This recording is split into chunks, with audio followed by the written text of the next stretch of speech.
At what point did you realize that you were just being used? There comes a point in many friendships where you realize that if the tables were turned, the other person probably would not do nearly as much for you as you're doing for them. When he would constantly bitch about money even though he wouldn't hold down a job for more than a couple months at a time. I would pay for dinners and anything else for dates because he said he didn't have the money, even though he had champagne taste. I don't expect gifts, but he couldn't even take me out or get me something small for my birthday or our anniversary, but then ended up buying himself a $500 bike because it was cool.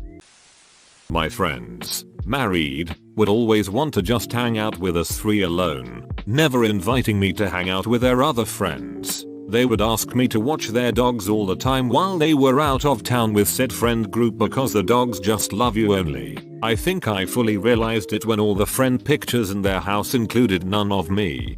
Yep, I was also in a situation where a friend was constantly asking us to watch their dog. Then one day I was in a bind and really needed someone to watch our dogs for a short amount of time. When I asked, they said it wasn't convenient for them. I started to realize the only time they reached out to me was when they wanted something. I thought we were friends, but started to realize I was just providing a free kennel.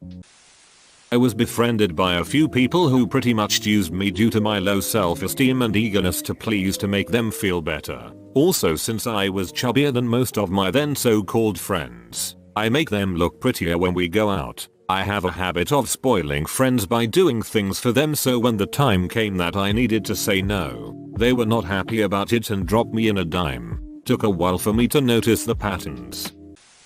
When I pleaded with my father to pay me like a normal employee so I could get TI when I went to school, he said no, it was too much work to do it and would cost him money. I quit 2 days later and went to work for his competition.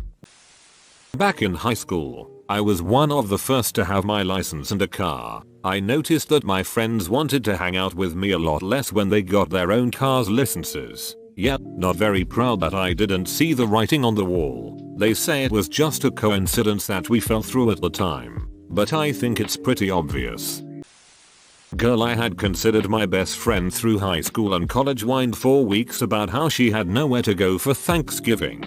Kicked out by her funny parents at 18. So I invited her to dinner with my family. She didn't show up, so I called to see what happened. Turns out she did have places to go for the holiday. 7 different houses, including her parents, and she didn't think she could fit us, that is, the person she'd called her best friend for nearly a decade, into her plans. When I asked if she had been planning on calling me at any point to tell me she couldn't come, she said no, just no. Not even a half-assed apology. I hung up on her and spent the rest of the night analyzing my friendship with her. I realized that despite all I did, giving her rides, storing her stuff, attending her life events where I was promptly forgotten, and spending a ridiculous amount of time on the phone helping her work through her drama of parents' boys' money school, including helping her plan a wedding to a man I later learned wasn't even legally divorced from his first wife, she didn't reciprocate at all. When I talked to her about my problems, she made a show of listening before changing the subject to her problems,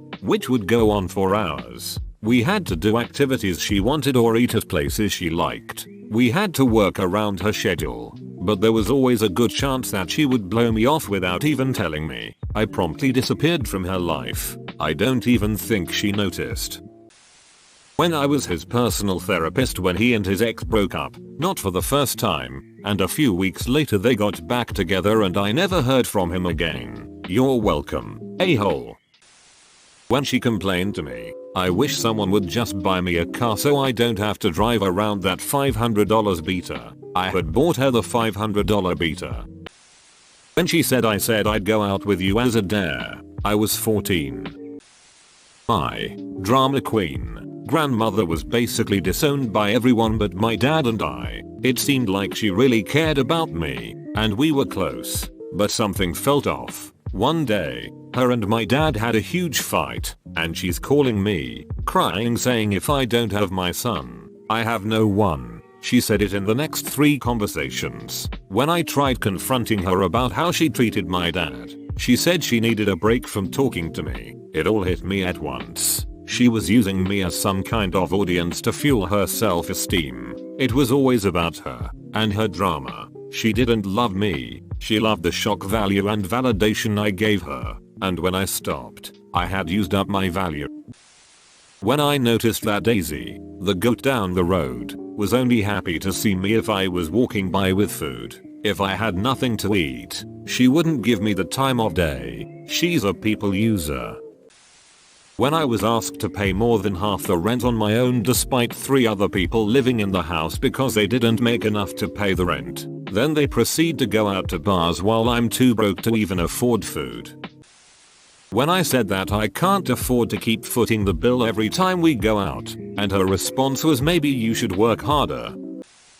I was with my ex-fiance for 3 years. There were a lot of major red flags that I was being used during the last 5 months of our relationship. His company lost a lot of jobs, barely had any work for their employees to do, maybe worked a couple hours once or twice a week. All his co-workers went and found side work together to stay afloat. He didn't join them. He did stop paying his share of the bills and instead use that money to go out drinking all day or buying some new unnecessary part for his truck. Every time I asked if he could chip in even just a tiny bit for bills, he said he couldn't. Then I'd find a receipt for a $100 bar tab carelessly left on the counter. It was obvious he had checked out and just wanted to sit around, do whatever he wanted and not work. The defining moment was while we were driving home after hanging out with friends. Someone jokingly asked when we were planning to get married. We had been engaged for 2 years. I flat out asked him, when are we getting married? When are we going to start a family? We talked excitedly about it so much after he proposed. You know, I don't really want to get married. I think we're fine how we are. And I don't even know if I want kids. Yep, I'm being used. He's just dragging me along.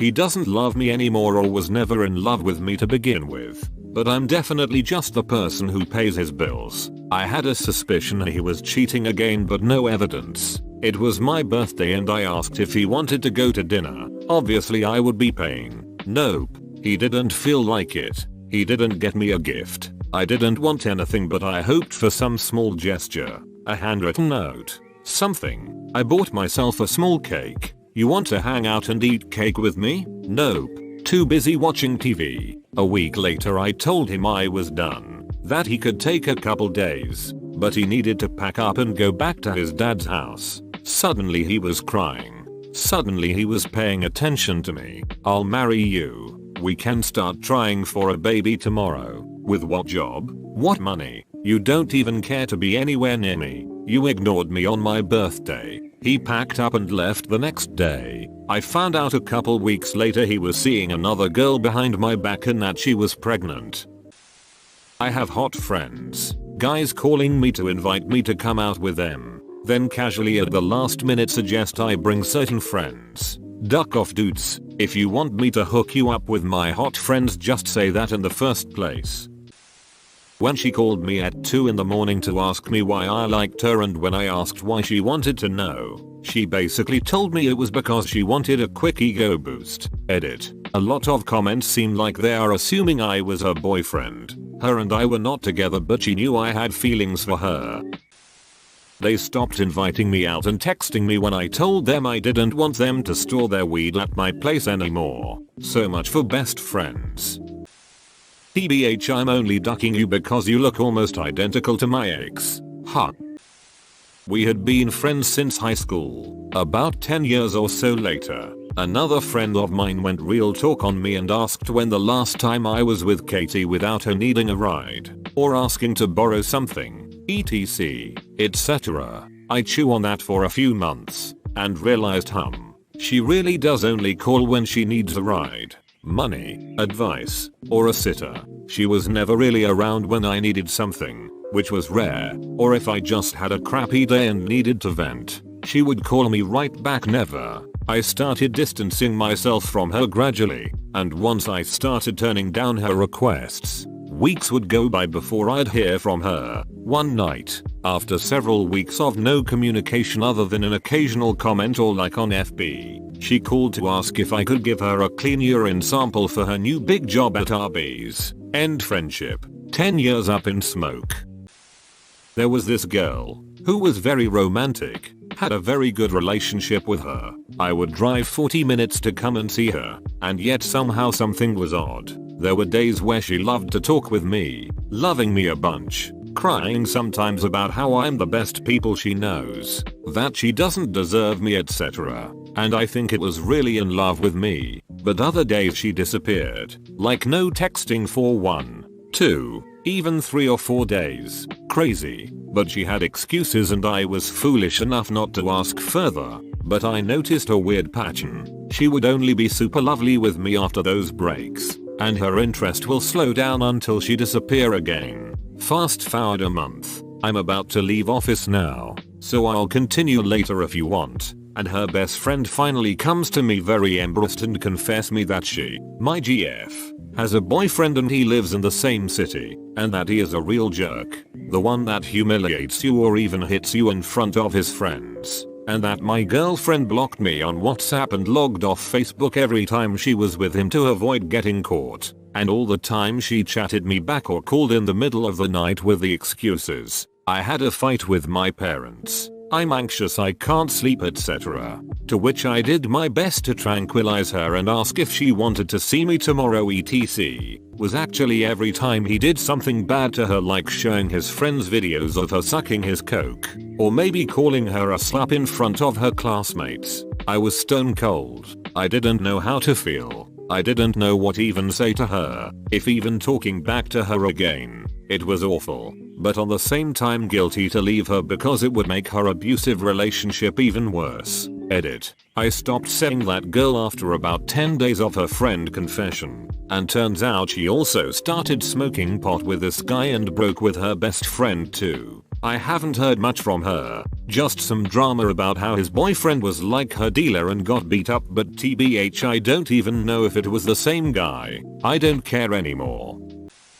My girlfriend was in a bad accident, and a female friend of mine was helpful with helping me deal with everything going on. A week after the accident my GF died. My friend started trying to get closer to me, due to the state I was in. Depressed, lonely, just wanting to feel happy again. My judgment was skewed and we started hanging out a lot. A little over a month later she sends me a text stating that we can't see each other anymore. Turned out she was using me to make her crush jealous. Really ducked me up for a while. I never fully coped with the passing of my girlfriend because of it all. Edit. Thanks for all the kind words. Never had strangers on the internet show such compassion to myself. As for where I am now, this happened 6 years ago. In result of it all I do suffer from depression, and I tend to lack emotions. Other than all the negative, I am now happily married. Found someone who truly cares about me equally as much as I care for her. Best comment of the day. Relationships are so complex and relative to the individual and their values, experiences and current state. There's no easy way to determine a person's character. Best thing to do is trust your gut and be honest about it. I honestly don't find videos like this positive or factual. Especially BC people are so capable of playing with perception to push their narrative. Follow years heart y'all.